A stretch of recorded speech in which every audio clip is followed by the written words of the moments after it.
मित्रांनो नमस्कार. तुमचं माझ्या युट्यूब चॅनल मध्ये स्वागत आहे.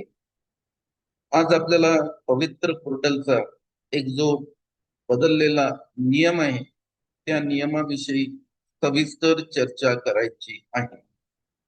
आणि या नियमामधला मुख्य मुद्दा जो आहे तो आहे की एखादा शिक्षक उमेदवार आहे आणि त्या शिक्षक उमेदवाराला असं आपण गृहीत धरू की टॅट मध्ये 200 पैकी 115 गुण मिळालेले आहेत. मग या शिक्षक उमेदवारांचे 43.13 गुण ग्राह्य कसे धरले जातात? जे मिळालेले गुण किती आहेत? 115. आणि त्या शिक्षक उमेदवारांचे सिलेक्शन साठी 43.13 गुण कशा प्रकारे ग्राह्य धरल्या जातात त्याचं आपल्याला एक उदाहरण घ्यायचं आहे. आणि हे उदाहरण घेऊन ही जी सर्व प्रोसेस आहे ही प्रोसेस आजच्या या व्हिडिओच्या माध्यमातून आपल्याला सविस्तर समजून घ्यायची आहे. कारण मी बघितलं की बरेचसे जे शिक्षक उमेदवार आहेत त्यांचा टॅटचा स्कोअर जरी थोडासा कमी असेल तरीही त्यांची जी अपेक्षा आहे त्यांना असं वाटते आहे की मला ज्या काही स्थानिक स्वराज्य संस्थांच्या शाळा आहेत त्याचेच प्राधान्यक्रम आले पाहिजे. मित्र साहजिक आहे असं वाटायलाच पाहिजे. परंतु तुम्हाला प्राधान्यक्रमाचा नियम सुद्धा माहित पाहिजे. कारण स्थानिक स्वराज्य संस्थांच्या ज्या काही शाळा आहेत त्याच्यामधली जी नियुक्ती होते ते मुलाखती विना म्हणजे त्यामध्ये मुलाखत घेतल्या जात नाही. त्याचे प्राधान्यक्रम जास्तीत जास्त तुम्हाला 100 येऊ शकतात. ते तुमच्या टॅटच्या गुणवत्तेनुसार. एखाद्या शिक्षक उमेदवाराची टॅटची गुणवत्ता कमी असेल तर त्यांना प्राधान्यक्रम येणार सुद्धा नाहीत. मग अशा शिक्षक उमेदवारांनी काय करायचं? अशा शिक्षक उमेदवारांना दुसरा एक ऑप्शन आहे मित्र. तो दुसरा ऑप्शन असा आहे की 50 प्राधान्यक्रम त्यांना मुलाखतीसह सुद्धा येऊ शकतात. मग आपण जर आपल्याला मुलाखती विना प्राधान्यक्रम नाही आले तर आपल्याला मुलाखतीसह प्राधान्यक्रम सुद्धा भरायचे आहेत. कारण याची जी सिलेक्शनची प्रोसेस आहे ते सुद्धा आता बरीचशी पारदर्शक केलेली आहे. एक भ्रम आपल्यामध्ये आहे की जेव्हा मुलाखतीचं ऑप्शन घेतो तेव्हा जे काही शैक्षणिक संस्थाचालक आहेत ते तिथं आर्थिक देवाणघेवाणीची मागणी करतात. मित्र हा एक भ्रम आहे. त्याचं उदाहरण सुद्धा माझ्याकडे आहे. मी याच्यानंतरच्या याच्यामध्ये तुम्हाला ऑर्डर शालार्थ आयडी वगैरे सगळं दाखवणार आहे. आणि ते मागल्या वर्षीच्या सिलेक्शन मधलं आहे. ते माझे नातेवाईक आहे. मी त्याचं सिलेक्शन झालेलं आहे मुलाखती मध्ये. आणि हा जो प्रश्न होता तो सध्या बऱ्याचशा शिक्षक उमेदवारांच्या मनामध्ये आहे की तिथं आर्थिक देवाणघेवाण होते. तर मी बघितलेलं आहे की हा प्रकार सुद्धा बऱ्याचशा प्रमाणामध्ये याच्यावर आळा बसलेला आहे. आणि आता तुमच्या वेळेस म्हणजे टॅट 2025 मध्ये तर याच्यावर जवळपास 90% वर आळा बसणार आहे.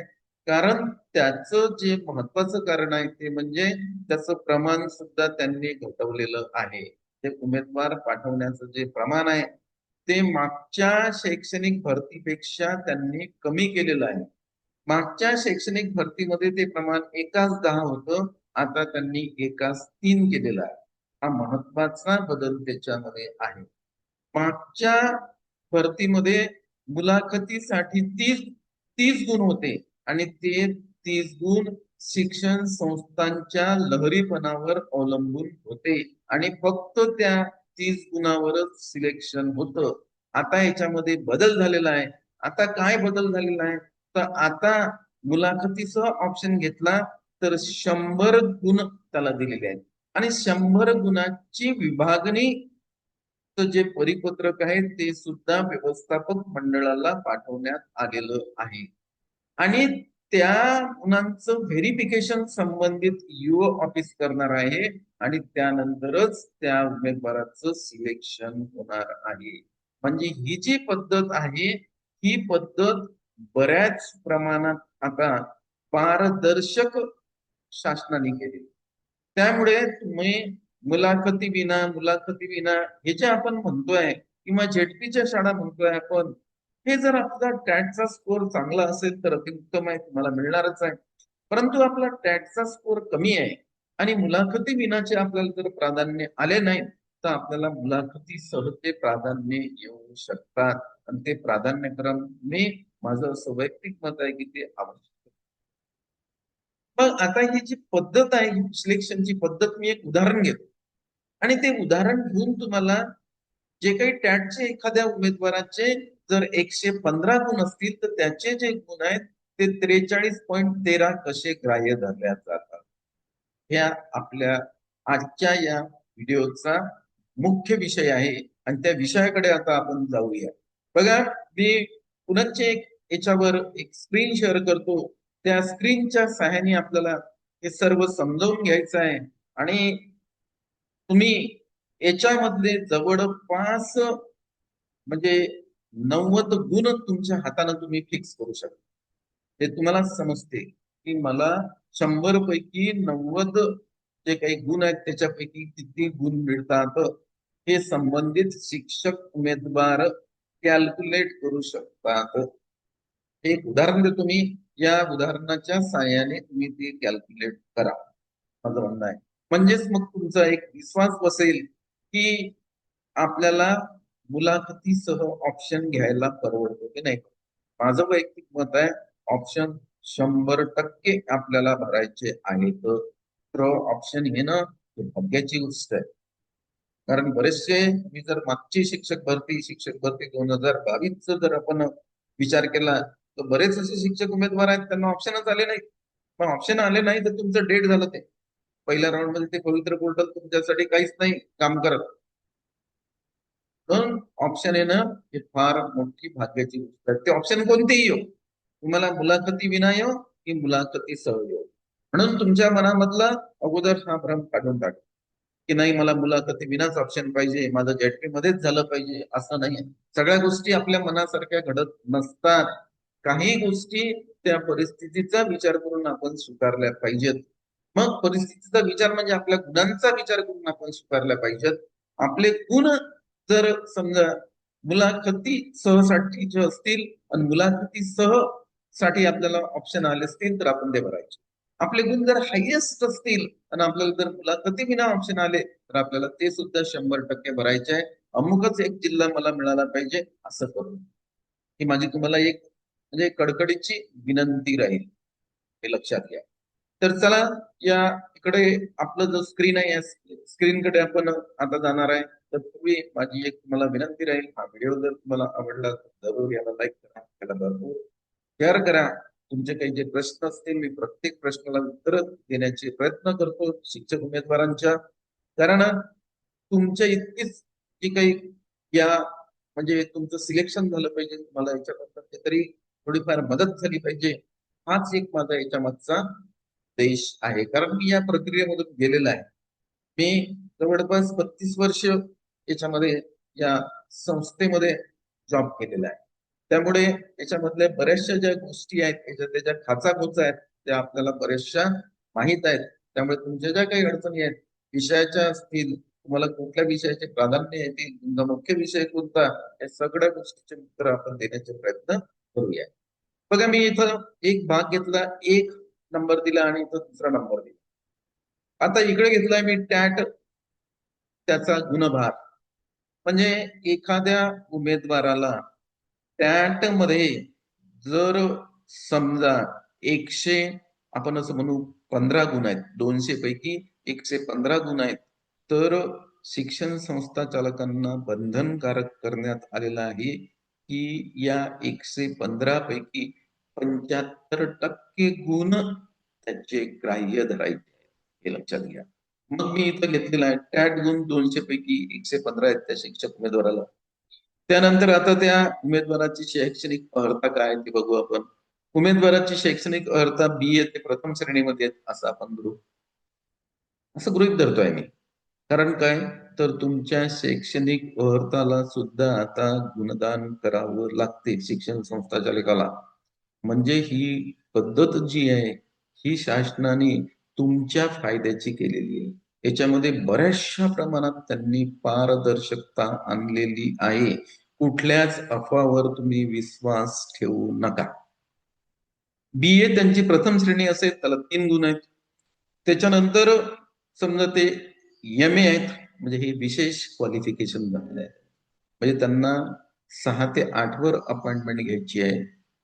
परंतु ते MA झालेले आहेत, म्हणजे 6 ते 8 ला शैक्षणिक पात्रता BAच पाहिजे, MA पाहिजे नाही. मग त्यांच्याकडे विशेष क्वालिफिकेशन आहे. समजा ते MA असतील तर याचे त्यांना 2 गुण अतिरिक्त मिळतात. मग आता झालं काय माहित आहे का, की BA प्रथम श्रेणीमध्ये आहे त्याचे 3 गुण, विशेष क्वालिफिकेशन असल्यामुळे असलंच पाहिजे असं नाही, नसलं तर हे 2 गुण आपल्याला मिळणार नाहीत. एवढाच त्याच्यामध्ये बदल होईल. परंतु मी विशेष क्वालिफिकेशनचं घेऊन सांगतो तुम्हाला. मग त्यांना प्रथम श्रेणीचे 3 गुण मिळतात. MA त्यांचं एक अतिरिक्त त्यांनी शिक्षण घेतलेलं आहे, म्हणजे जे पाहिजे आपल्याला त्या पोस्टसाठी त्यापेक्षा जास्त शैक्षणिक पात्रता आहे त्यांची, हे लक्षात घ्या. त्यांना सुद्धा या प्रोसेसमध्ये गव्हर्नमेंटने न्याय देण्याचे प्रयत्न केलेले आहेत. तर 2 गुण त्यांना अतिरिक्त भेटतील.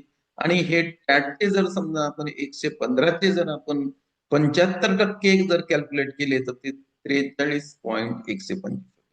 हे 75% कसे कॅल्क्युलेट करायचे ते सुद्धा मी पुढे तुम्हाला सविस्तर सांगतो. कारण 115 भागीला 200 गुणिले 100 केलं की त्याचे 75% निघतात. त्याचा फॉर्म्युला सुद्धा पुढे आपण घेतलेला आहे. आता या शैक्षणिक हा जो म्हणजे शिक्षक उमेदवार आहे ज्याचे टॅटचे गुण 115 आहेत, त्याचं प्रोफाईल काय? त्या शिक्षक उमेदवाराचं प्रोफाईल आपण तयार केलेलं आहे. बघा, उमेदवाराचं प्रोफाईल आणि त्याचा सारांश मी इथं तयार करतो. हे एकदम बिलकुल म्हणजे असं उदाहरण देतोय की तुम्ही तुमचे स्वतःचे 90 गुण, 90 पैकी तुम्हाला किती गुण मिळतील तुम्ही आताच काढून ठेवा. आणि मग फक्त संस्था चालक 10 गुण तुम्हाला. त्यामुळे 3 उमेदवारामध्ये जर तुमच्यापेक्षा त्याचे 90 पैकीचे गुण जर कमी असतील आणि तुम्ही एकदम जास्त असाल तर तुमचं सिलेक्शन या ZP सारखंच तिथं होते. म्हणजे जिल्हा परिषद शाळेसारखंच तुमचं सिलेक्शन होते. तिथं तुम्हाला एक नया पैसा सुद्धा देण्याची गरज नाही. फक्त पात्रता पाहिजे, महत्वाची. पात्रता नसेल मित्र तर मग किंतु परंतु सगळे प्रश्न त्याच्यामध्ये निर्माण होतात. तर आता बघा, उमेदवाराचं प्रोफाईल सारांश घेतला आपण. टॅट गुण 200 पैकी त्यांना 115 आहेत. जो उमेदवार इंटरव्ह्यूला जाईल त्याचे गुण मी इथं गृहीत धरले 115 आहेत. शैक्षणिक अर्थ त्यांची BA आहे, ती प्रथम श्रेणीमध्ये आहे. विशेष शैक्षणिक अर्थ त्यांचं MA आहे. व्यावसायिक पात्रता त्यांनी B.Ed केलेलं आहे. म्हणजे हे उमेदवार 9 ते 10लाही पात्र आहेत आणि 6 ते 8लाही पात्र आहेत. मग आता यांचे जे निर्णय म्हणजे यांचे जे निकष तयार करायचे आहेत, संस्था चालकांना काय याचे निकष तयार करतील त्याचं एक म्हणजे एक जसं मार्कशीट म्हणतो आपण, तशी मार्कशीट संस्था चालकांना या 100 गुणाची मित्र आता तयार करायची आहे. बघा ती तयार करण्याची पद्धत कशी. हे झालं प्रोफाईल. या प्रोफाईल वरून हे आता आपल्याला तयार करायचं आहे. मी पहिल्या कॉलम मध्ये अनुक्रमांक घेतलेला आहे. हे 4 स्टेप संस्था चालकांना फॉलो करायचे आणि ह्या 4 स्टेप फॉलो केल्यानंतरच तुमचा शेवटचा रिझल्ट बनतो. आणि 3 उमेदवार पाठवल्यानंतर या शेवटच्या रिझल्टमध्ये तुम्ही जर हायएस्ट असाल तर तुम्हाला कोणाचा बाप सुद्धा तिथून नियुक्तीपासून रोखू शकत नाही. जर त्यांनी तुमची नियुक्ती नाही केली आणि ते पद जर त्यांनी खाली ठेवायचे प्रयत्न केले तर 1 वर्षासाठी ते पद मित्र बॅन केल्या जाते. हा सुद्धा एक नवीन नियम आता शासनाने संस्था चालकांसाठी आणलेला आहे. त्यामुळे तुम्ही आता बिनधास्त राहायला पाहिजे आणि मुलाखती सहज तुम्ही बघा. अनुक्रमांक 1, निर्णय निकष टॅट गुणभार घ्यायचा आहे 75%. आता हे 115 आहेत. 115चे त्यांना विस्तृत गणना आणि परिपत्रक संदर्भ तयार करायचा आहे. हा सगळं त्यांना करायचं आहे संस्था चालकांना. आता ते काय करतील, तुमचे 115 गुण आहेत टॅटचे ते घेतील. किती पैकी आहेत? 200 पैकी. म्हणजे 115 भागीला 200 करतील. गुणीला काय करतील? 75. मग याचा जर समजा आपण कॅल्क्युलेशन करायचं म्हणजे 115ला 200ने भागायचं, म्हणजे तुमचे जे गुण असतील त्या गुणाला तुम्ही 200ने भागा. जे उत्तर येईल त्याला 100ने गुणा. ते तुमचा 75% तुमचा जो गुणभार आहे तो गुणभार संस्था चालक कॅल्क्युलेट करणार आहे. तसंच मी इथं केलेलं आहे. 200 पैकी 115 भेटलेले आहेत. म्हणजे 115 भागीला 200 केलं, दिला 75 केलं, बरोबर याचं उत्तर आलं 43.125. याला आपल्याला राऊंड अप करायचं आहे, हे होतील 43.13. म्हणजे ज्या तो शिक्षक उमेदवार ज्याचे टॅटचे गुण 115 आहेत आणि तो मुलाखतीसाठी गेला, तर संस्था चालकाजवळ गेल्यानंतर त्याचे गुण संस्था चालकाला एवढे द्यावेच लागतात. 100 पैकी 43.125 म्हणजेच 43.13 गुण त्यांना मिळाले. म्हणजे टॅटचा गुण जितका तुमचा जास्त तितके तुमचे हे गुण वाढतात आणि बाकीच्या उमेदवारांची जी काही स्पर्धा आहे ते तुमच्या मानाने कमी होते. हे तुम्ही लक्षात घ्या. आणि यातला हायएस्ट गुण मिळवणारा जो काही उमेदवार आहे तोच त्यांना निवडते, कारण या गुणपत्रिकेचं व्हेरिफिकेशन शिक्षणाधिकारी जिल्ह्याच्या ठिकाणी करतो. त्याच्याशिवाय त्याचा अप्रुव्हल मिळत नाही, त्याचा शालार्थ आयडी सुद्धा मिळत नाही, हे तुम्ही लक्षात घ्या. मग आता कमाल गुण हे होते 75%, म्हणजे 75. 100 पैकी जे 75 आहेत ते टॅटला दिलेले आहेत. 75 पैकी त्या शिक्षक उमेदवाराला मिळाले 43.13, सॉरी 43.13. म्हणजे परिपत्रकामधला मुद्दा क्रमांक 1 त्यांनी वापरला. ते परिपत्रक काढलेलं आहे शासनाने, त्याच्यामधला मुद्दा क्रमांक 1 वापरण्यात आलेला आहे. आता 2 नंबर शैक्षणिक अर्हता. हे जे शिक्षक उमेदवार आहेत ज्यांचे टॅटचे गुण 115 आहेत, त्यांची शैक्षणिक अर्हता बी आहे, पण त्यांनी त्यांची शैक्षणिक अर्हता वाढवलेली आहे. त्यांच्याकडे विशेष क्वालिफिकेशन आहे, प्लस त्यांनी MA सुद्धा केलेलं आहे. म्हणजे ज्या पदावर त्यांची नियुक्ती करायची आहे त्यासाठी फक्त ग्रॅज्युएशन पाहिजे. परंतु हे हायर क्वालिफाईड शिक्षक उमेदवार आहेत, त्यांनी MA सुद्धा केलेलं आहे. म्हणून ज्या शिक्षक उमेदवारांनी विशेष क्वालिफिकेशन घेतलेलं आहे ते त्याचं जे सर्टिफिकेट आहे ते मुलाखतीला जात असताना तुम्ही सोबत न्यायला पाहिजे, नाहीतर तुमचं नुकसान होऊ शकते, हे लक्षात घ्या. तर मग आता शैक्षणिक अर्हता BA आहे, कारण ज्या पोस्टसाठी अपॉइंटमेंट करायची आहे त्याची शैक्षणिक अर्हता BA BEd पाहिजे. परंतु यांनी विशेष MA सुद्धा केलेलं आहे, म्हणून मी इथे केले BA प्लस MA आहे. मग आता BA ला त्यांची जी हे आहे श्रेणी, ते कोणत्या क्लासमध्ये पास झालेले आहेत. सेकंड क्लास आहे, फर्स्ट क्लास आहे, थर्ड क्लास आहे, प्रावीण्य प्राप्त आहेत, त्याचे गुण वेगवेगळे ग्राह्य धरल्या जातात. त्याचे जे काही कमाल गुण आहेत, म्हणजे जास्तीत जास्त गुण आहेत, 7 पैकी ते गुण द्यावे लागतात. टॅटचे 75 पैकी द्यावे लागतात आणि शैक्षणिक पात्रतेचे 7 पैकी गुण द्यावे लागतात. मग यांनी काय केलं की BA या शैक्षणिक हा जो शिक्षक उमेदवार आहे त्यांचं BA हे प्रथम श्रेणीमध्ये असल्यामुळे त्यांना 3 गुण मिळाले आणि ते MA हे अतिरिक्त त्यांनी केलेलं आहे, जास्तीचं क्वालिफिकेशन त्यांनी घेतलेलं आहे, त्याचे त्यांना 2 गुण मिळतात. म्हणजे हे कमाल गुण 7 आहेत, 7 पैकी त्यांना किती गुण मिळतात? 5 गुण मिळतात. हे शेवटच्या कॉलम मध्ये घेतो. हा परिपत्रकामधला मुद्दा सुद्धा दिलेला आहे मी, मुद्दा क्रमांक जो आहे 2 नुसार हे त्यांनी कॅल्क्युलेट केलेलं आहे. सॉरी, मुद्दा क्रमांक 3 आहे तो परिपत्रकामध्ये, 3 नुसार. त्याच्यानंतर तिसरा नंबरचा आता शिक्षण संस्था चालकाला विचार करायचा आहे. हे मित्र गुण युनिक आहेत, याच्यामध्ये कोणाच्या बापालाही बदल करता येत नाही, हे तुम्ही फक्त लक्षात घ्या. म्हणजेच तुमचे जवळपास असं म्हणू आपण 90 गुण युनिक आहेत, त्याच्यामध्ये काहीच बदल करता येत नाही. जसं आहे तसंच त्यांना द्यावं लागते शैक्षणिक संस्था चालकांना, हे तुम्ही लक्षात घ्या. आणि हा हायकोर्टाचा निर्णय आहे, हे समजून घ्या, त्याला चॅलेंज नाही करता. आता व्यावसायिक अर्हता BEd असेल त्या शिक्षक उमेदवाराची, आणि BEd ते द्वितीय श्रेणीमध्ये आहेत. जर व्यावसायिक अर्हता BEd आहे आणि तुमची ते द्वितीय श्रेणीमध्ये आहे तर तुम्हाला 2 गुण मिळतात. परंतु इथं काही शिक्षक उमेदवारांचं अतिरिक्त व्यावसायिक क्वालिफिकेशन आहे, जसं त्यांनी MEd केलं असेल, त्यांनी काहीतरी आणखी दुसरं क्वालिफिकेशन अतिरिक्त व्यावसायिक मध्ये त्यांच्याकडे असेल तर त्याचे गुण देण्याचा अधिकार सुद्धा संस्था चालकांना दिलेला आहे. असेल तर, नसेल तर काही भेटणार नाही. आता या उमेदवारांकडे यांनी BEdच केलेलं आहे, यांच्याकडे याच्या व्यतिरिक्त दुसरी कुठलीच व्यावसायिक पात्रता नाही, त्यामुळे त्याचे यांना 2 गुण मिळाले. 8 पैकी यांना फक्त 2 गुण मिळाले. मग ते 2 गुण आपण शेवटच्या कॉलममध्ये, आहे, कारण हा फायनल रिझल्ट आहे, शेवटचा कॉलम. नंतर आता आलं संस्था चालकांच्या मर्जीवरचं काम. इथं संस्था चालकांची मर्जी आहे. किती गुणासाठी? तर 10 गुणासाठी. मग होऊ शकते की एखाद्या शिक्षक उमेदवाराचे जे काही गुण आहेत ते टॅटचे गुण, शैक्षणिक पात्रतेचे गुण आणि व्यावसायिक पात्रतेचे गुण याच्यामध्ये जर तो जर शिक्षक उमेदवार हायएस्ट झाला तर त्याला या गुणाची गरज सुद्धा पडणार नाही. जे शिक्षण संस्था चालकाच्या हाती 10 गुण दिलेले आहेत त्याची गरज सुद्धा त्याला पडणार नाही.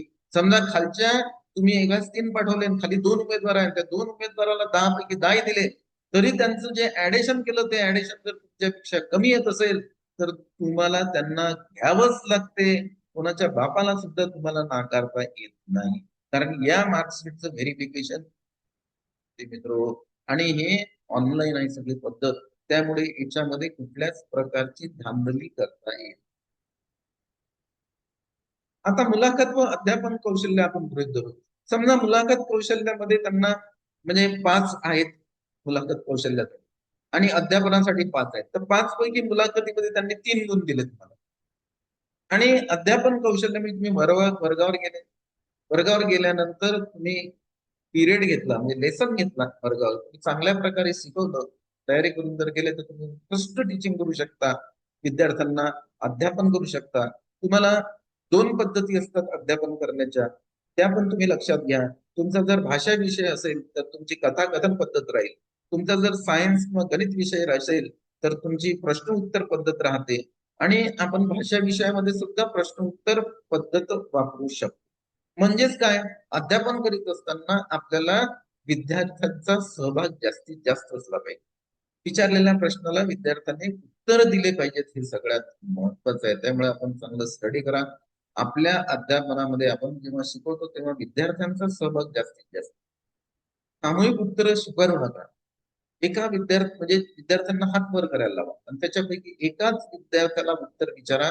सामूहिक उत्तर स्वीकारायचे नाही, हे आपण लक्षात घ्यायला. तुमचं अध्यापन कौशल्य चांगलं असलं म्हणजे तुम्ही लेसन चांगला घेतलं त्याचे तुम्हाला 3 गुण. तुम्ही मुलाखतीमध्ये विचारलेल्या प्रश्नाचे भरपूर उत्तरं दिलेले आहेत किंवा काही तुमचे उत्तरं चुकलेले आहेत, आपण असं करू तर 5 पैकी तुम्हाला 3 देईल. तुमचं अध्यापन व्यवस्थित झालं, 5 पैकी 3 दिला, हे 10 पैकी 6 गुण इथं तुम्हाला मिळाले. आता 100 गुणापैकी ज्या शिक्षक उमेदवाराला टॅटचे 115 गुण होते त्यांचे 100 गुणापैकी त्यांना किती गुण मिळाले त्याचं टोटल इथं केलं जाईल. हे 43.13 अधिक 5 गुण अधिक 2 गुण अधिक 6 गुण, तर त्यांना 56.13 गुण मिळालेले आहेत. शिक्षण संस्था चालकांनी किती गुण आहे तर 56.13 गुण. याच्यामध्ये 90% गुणामध्ये काहीच बदल करता येत नाही, 10%च संस्था चालक आहेत, हे लक्षात घ्या. म्हणून तुम्ही या ज्या अफवा आहेत यावर विश्वास ठेवू नका की मुलाखती घेतला की तिथं आर्थिक देवाणघेवाण आली. चुकीचं आहे.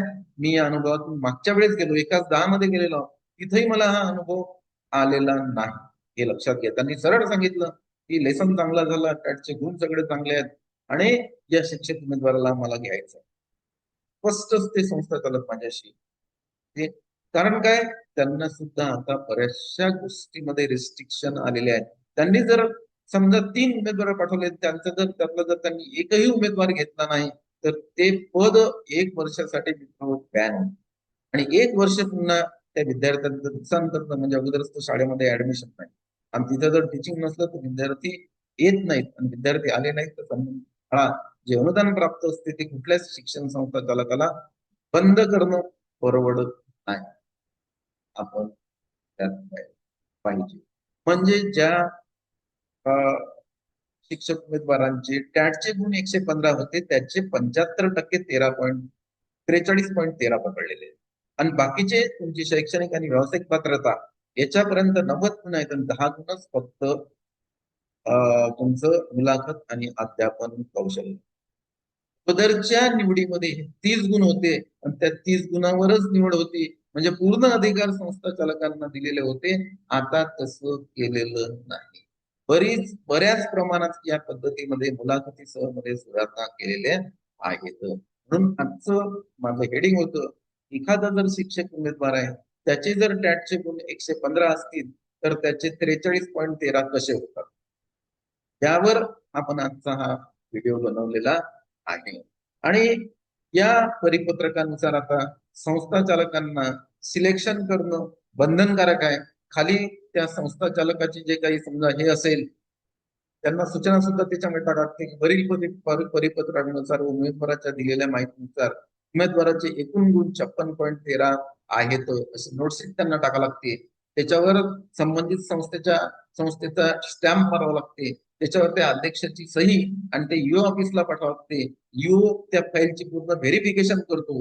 व्हेरिफिकेशन केल्यानंतर ईओचं जर समाधान झालं तरच ईओ त्याच्यावर साईन करून ती फाईल पुढे पाठवते आणि त्यानंतर तुम्हाला डेप्युटी डायरेक्टर कडनं शालार्थ आयडी मिळते आणि शालार्थ आयडी मिळाल्यानंतरच तुमचं वेतन चालू होते. तोपर्यंत त्या या ज्या नियुक्तीला काहीच अर्थ नाही. मला शालार्थ आयडी. तर ठीक आहे, मला अपेक्षा आहे की हा व्हिडिओ तुम्हाला आवडला असेल तर या व्हिडिओला आपले जे शिक्षक उमेदवार आहेत त्यांच्यापर्यंत भरपूर शेअर करा, म्हणजे त्यांच्या मनामधली भीती आहे ती भीती निघून जाईल. त्यांच्या मनामध्ये एकच भीती आहे की मुलाखतीसह ऑप्शन घेतला म्हणजे आर्थिक देवाणघेवाण आली. मित्र, असं नाही. म्हणजे तुमचं जर हे असेल, शैक्षणिक पात्रता व्यवस्थित आहे तुमच्या, म्हणजे मार्कशीटला सुद्धा इथं त्यांनी गुण दिलेले आहे शैक्षणिक आणि व्यावसायिक पात्रता, आणि तुमच्या टॅटला सुद्धा महत्व दिलेलं आहे. मुलाखतीसाठी म्हणजे संस्था चालकांना फक्त 10च गुण दिलेले आहेत. हे पुनश्च एकदा मी आवर्जून सांगतो. आणि हा व्हिडिओ भरपूर व्हायरल करा, आपल्या शिक्षक उमेदवारांकडे पाठवा, म्हणजे त्यांच्या मनामधली भीती निघेल आणि ते मुलाखतीसह जर त्यांना प्राधान्यक्रम आले तर ते सुद्धा त्यांनी आवर्जून घ्यायला पाहिजे. कारण प्राधान्यक्रम तुम्हाला 100% भरायचे आहे. एकही प्राधान्यक्रम सोडू नका. तुम्हाला जर नियुक्ती पाहिजे असेल तर तुमचा स्कोअर जरी चांगला असेल तरी प्राधान्यक्रम 100% भरायचे. हे तुम्हाला माझं एक कडकडीचं आव्हान राहणार आहे. आणि आजच्या या व्हिडिओमध्ये, आजच्या या चर्चेला पूर्ण विराम देतो. पुन्हा आपले भेट नंतरच्या व्हिडिओमध्ये होईल. धन्यवाद.